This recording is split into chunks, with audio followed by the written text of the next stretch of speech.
Olá pessoal, tudo bem? Muitas pessoas me pedem para que eu fale como é ser um TDAH, né? Então eu vou trazer um pouco da minha experiência, como o meu cérebro, como que eu me identifico como TDAH.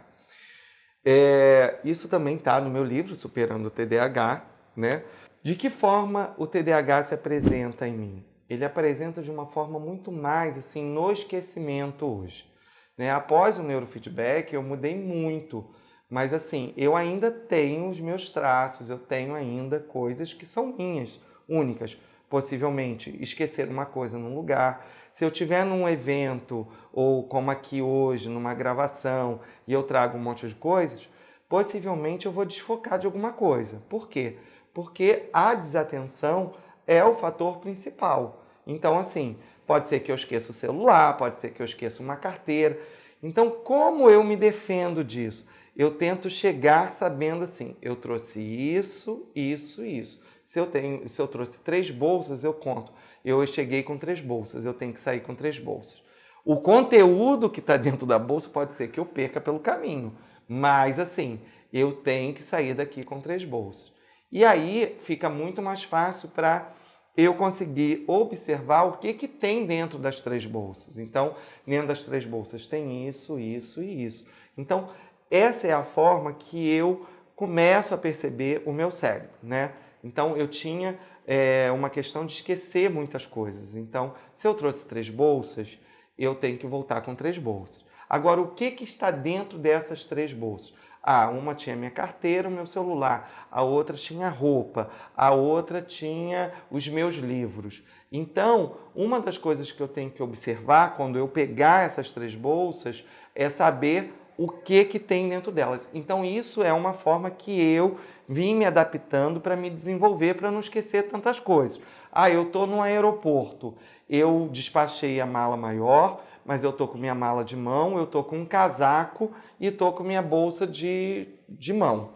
Então, o que acontece? Eu tenho a mala de mão, eu tenho a minha bolsa que estão os meus documentos e tenho um casaco. Então, eu tenho 3 coisas que eu tenho que carregar se eu levantar dentro do aeroporto, né? Se eu for para o avião.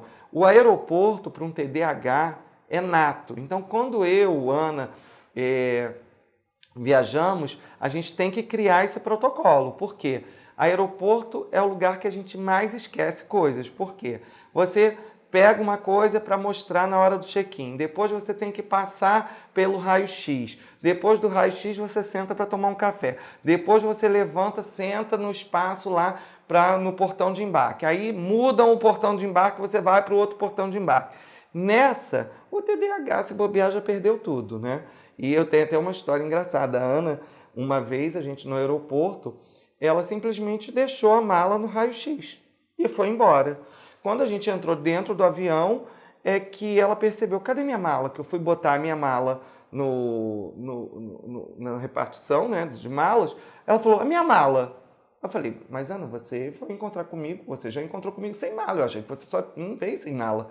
E aí, minha filha, para o avião, ela desce correndo, vai lá buscar a mala, porque isso é típico de um TDAH. Então, quando vocês falam da nossa amizade, do nosso jeito de ser, é muito engraçado, porque realmente a gente se dá muito bem, porque é muito comum isso acontecer. Numa das férias que a gente teve, a gente tinha horário para pegar, encontrar com um guia de turismo, e quando a gente chegou quase no local, esqueceu o celular, a carteira em casa, e aí eu tive que voltar correndo para buscar. Isso é muito a vida de um TDAH, né? Agora, sim, o TDAH nos meus relacionamentos me afeta? Não, não me afetam em nada. Eu não tenho problemas, assim, até porque eu já chego me apresentando. Eu sou assim, eu nasci assim, eu sou Gabriela. Então, assim, me aceita dessa forma. Quando não dá, não deu. Então, eu não tenho essas dificuldades. Agora, existem pessoas com TDAH que têm muitas dificuldades nos relacionamentos afetivos. Porque realmente, assim, primeira coisa boa é você ser como eu sou. Eu levo o TDAH como um ponto muito positivo na minha vida. Isso é fato. Já teve época que realmente o TDAH mexia muito com a minha autoestima, com a minha insegurança, que é uma característica forte do TDAH. Insegurança, autoestima baixa, porque a vida toda você foi colocado na escola, que você não sabe, você é o patinho feio mesmo. mas isso não é para mim. Para mim, quando eu me formei, que eu me identifiquei, que eu descobri que o que eu tinha era TDAH, eu passei a lutar por pais, educadores e pelas crianças com TDAH. Por quê? Eu sei literalmente como funciona a cabeça de um TDAH, eu sei literalmente como é importante o processo de estudo para ele e quais as coisas que destroem a gente. Então, assim, para mim hoje, ser TDAH é um luxo, é o meu instrumento principal. Eu sou um vitorioso, eu sou um escritor, eu sou um bom neurocientista, eu sou um bom psicólogo, não estou sendo nada arrogante aqui. Quando a gente vai falar arrogante, você vai lá no outro vídeo que eu fiz, tá? Que a gente fala de arrogância. Mas para mim, é muito importante estar trazendo e tendo esse lugar de fala, que está tão na moda a gente falar, né? Fazer, eu estou em lugar de fala. Eu tenho lugar de fala para falar como TDAH. Então eu não me coloco como incapaz. Quando uma criança, um pai, né, recebe esse diagnóstico de TDAH, parece que você está recebendo uma sentença de morte. E não é. Ser TDAH é você descobrir o que você faz de melhor e desenvolver bem isso. Se você descobre o seu hiperfoco e você se desenvolve muito nisso, você é uma pessoa muito bem-sucedida. Então, por isso que eu sempre falo, tem TDAH? Vamos descobrir aquilo que você faz de melhor. Tenha certeza que você vai ser um sucesso nisso que você faz. Eu, por exemplo, gosto muito do meu trabalho, do meu ofício, né? É uma alegria estar no consultório. Tudo que está ligado à leitura, a coisas ligadas a comportamento humano, filmes, tudo, tem o meu hiperfoco. Agora, coisas que me distraem facilmente, eu não consigo ler até o final, eu não consigo me desenvolver tanto. Com o neurofeedback, eu hoje consigo ler. Hoje eu tenho prazer em ir numa livraria e comprar um livro e ler o livro todo. Antigamente eu comprava o livro pela capa e eu ficava imaginando o que tinha tanto ali dentro, porque além de TDAH eu tenho dislexia, que é muito comum, né? O TDAH ele traz essas comorbidades juntos, porque é um transtorno que está muito ligado ao processo de aprendizagem. Então, assim, a minha escrita, eu tenho que tomar muito cuidado ainda com a escrita. Por quê? Porque todo o meu processo de alfabetização, em algum momento eu desenvolvi o TDAH. Não. Quem é TDAH, a vida toda foi TDAH. Então, no meu processo de alfabetização, naturalmente eu tive muita dificuldade. E isso foi passado muito desapercebido. Então, até hoje, eu preciso, às vezes, quando escrevo um texto, eu preciso ter uma revisão, eu preciso dar uma olhada, porque realmente é um ponto que ainda me incomoda, um pouco da minha insegurança. Mas hoje, depois do neurofeedback, eu me desenvolvi muito melhor. Eu estou muito melhor, até nesses pontos, até da minha escrita. Eu consigo hoje desenvolver um texto e um parágrafo melhor. Antigamente, um cérebro de TDAH é como se você escrevesse igual um rabo de cachorro, que o cachorrinho fica correndo atrás do rabo. Um TDAH nato, ele desenvolve um texto e às vezes ele se perde no texto dele, ele fica ali. Como às vezes, quando eu estou muito cansado, eu estou mais esgotado, a minha fala fica um pouco repetitiva, eu fico mais rodando muito em cima daquilo. Isso vem muito do meu jeito, do meu padrão de TDAH. TDAH também é importante você entender que existem vários padrões, porque é um padrão cerebral. Então, existem pessoas que têm características diferentes no TDAH, porque a questão sine qua non, que é muito importante a gente retratar, é que nem todo TDAH ele tem hiperatividade motora, onde a maior parte da sociedade traz que a hiperatividade motora é o que dá o diagnóstico de TDAH. Está errado, porque o que realmente vai caracterizar e desenvolver esse padrão de TDAH é como esse cérebro ele se desenvolve, tá? Não é a questão motora, e sim o cérebro agitado. Então, já escutei muito de pessoas dizerem assim: mas o meu filho é super quietinho, ele é muito doce na sala, ele não pode ser considerado TDAH. Ele pode sim, porque ele pode ser quietinho e a hiperatividade dele não ter se desenvolvido muito motor, mas o cérebro dele é hiperativo. É a parte agitada dele está dentro do cérebro, que é onde a gente não consegue perceber no dia a dia. Então você vê uma criança quietinha, ele não é TDAH. Por quê?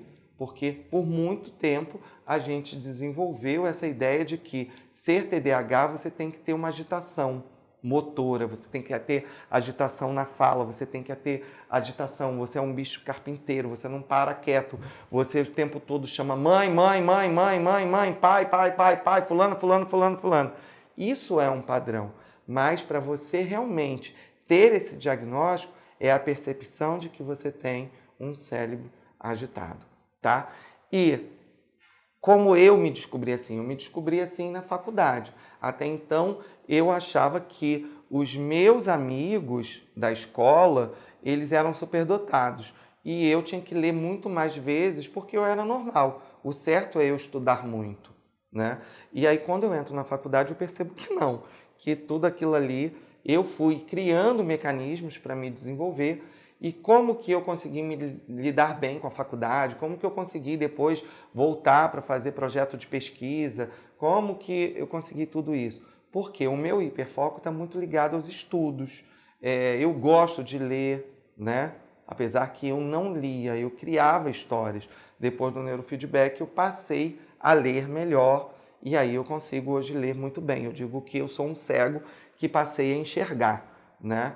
Porque é muito gostoso na minha realidade. Agora, eu gosto do estudo, mas existe aquela criança que nunca foi focada para estudo, o problema dela não é estudo, entendeu? Então, assim, ela vai ser ruim nos estudos porque o hiperfoco dela é montar desde pequenininho Lego.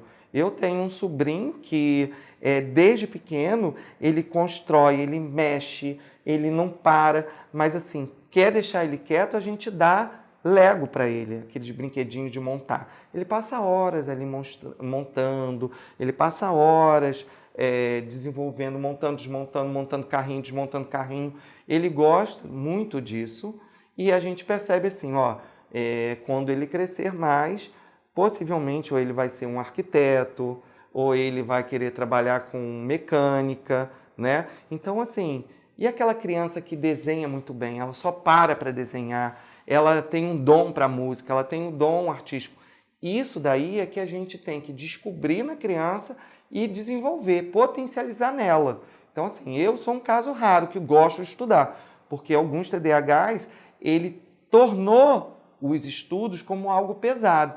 E eu entro nas escolas, entro para os pais para desmistificar isso. Por quê? Porque dá tanto trabalho para educar uma criança TDAH, para botar ele ali para estudar, que aquilo acaba se tornando uma tortura. Tem grito, tem discussão, tem briga, tem humilhação. Então, acaba aquilo sendo uma coisa ruim. Então, dentro de um comportamento, principalmente a gente que lida com cognitivo comportamental, a gente diz experiências ruins a gente não gosta de viver. Então, toda vez que uma criança TDAH vai estudar, ele vivia aquele papel ali de briga de pai, briga de mãe por causa de estudo, ser humilhado, ser comparado com outro irmão. Isso tudo chega a ser uma coisa tão ruim para ele que toda vez que ele vê caderno, que ele vê estudo, ele representa aquilo que é ruim, aquilo que é humilhante para ele. Então, por isso, muitos têm essa fama de não gostar de estudar. Mas isso pode ser desconstruído quando a gente trabalha com amor, tem paciência, se desenvolve. Você é pai que está aí me assistindo e tem essa dificuldade, porque muitas vezes a gente traz o TDAH de herança genética, né? Possivelmente, lá em casa, eu percebo que quem é TDAH na minha casa é minha mãe, sem dúvida, tá? Mas assim, naquela época a gente não tinha instrução, né? Eu tenho muito orgulho dos meus pais, eu sempre falo isso, mas eles não tinham essa noção disso. Mas hoje, com tanta literatura, tanto curso, tantas coisas falando de TDAH, a gente pode se desenvolver e perceber se você é um pai que tem uma agitação, nunca gostou de estudar e tem que ensinar o seu filho, e isso está sendo um caos dentro da casa, você está fazendo da sua casa um inferno, Vamos criar uma forma, vamos ver de repente uma psicopedagoga para ajudar, vamos ver um orientador, né? Vamos ver quem na casa tem mais paciência para explicar aquela matéria para ele. Assim, a gente não cria esses conflitos e esses conflitos ficam associados a estudar. Por isso que às vezes a gente tem essa fama de quem é TDAH não gosta de estudar. Então, assim, na minha casa, graças a Deus, nunca teve isso. Mas, assim, eu sei que no dia a dia, um pai trabalha fora, a mãe e tal, não sei o quê, chega em casa, o menino é TDAH e tem um monte de coisa, tem que dar conta da casa, tem que dar conta de banho e ainda tem que dar conta dele estudar, às vezes isso se torna um trauma, você já está agitado, você já está cansado do seu dia, faz com que tudo vá para o beleléu e aí vira aquele caos dentro da casa. E aí realmente fica caracterizado que estudar é uma coisa de confusão na minha casa, então eu não quero mexer com isso. Então a gente tem que desmistificar isso. Eu nunca tive esse problema, tá? Os meus grandes problemas sempre foi de perder as coisas, a dificuldade de focar, né? Eu entrava num esgotamento muito grande na faculdade, nos meus estudos, porque realmente assim, eu tinha que ler muitas vezes para focar. Mas graças a Deus, com o neurofeedback hoje, isso acabou na minha vida, tá bom? Então, se vocês queriam saber um pouco da minha história, como eu me sinto como TDAH, é um pouco disso. Na parte da autoestima, da insegurança, eu realmente, por alguns momentos na minha vida, eu me senti patinho feio. Mas hoje eu não sou uma pessoa arrogante. Eu me sinto um TDAH de peso, né? Um TDAH inteligente, um TDAH que faz bem eu ser TDAH. Obrigado ao universo, à minha vida, por eu ter tido TDAH. E na minha fala vocês nunca vão escutar que o TDAH foi um peso na minha vida. E se você tem um filho ou uma filha, ou você mesmo é um TDAH, procure ajuda, levante a sua autoestima, veja aquilo que está te atrapalhando. Você pode, num processo de terapia, melhorar o seu desempenho, melhorar o seu hiperfoco e se tornar uma pessoa cada dia melhor, tá bom? Se você gostou desse vídeo, clique aqui. Tá vendo, gente? Eu, como TDAH, toda hora troco essas coisas. E isso é difícil para mim, como TDAH. Então, vamos lá. Se você gostou do meu vídeo, compartilha com os amigos, compartilha com a escola dos seus filhos, sinaliza aqui nesse sininho, aperta aqui o sininho, toca, tá bom? E estou te aguardando para o próximo vídeo. Um beijo no coração de vocês, de um TDAH que ama ser TDAH.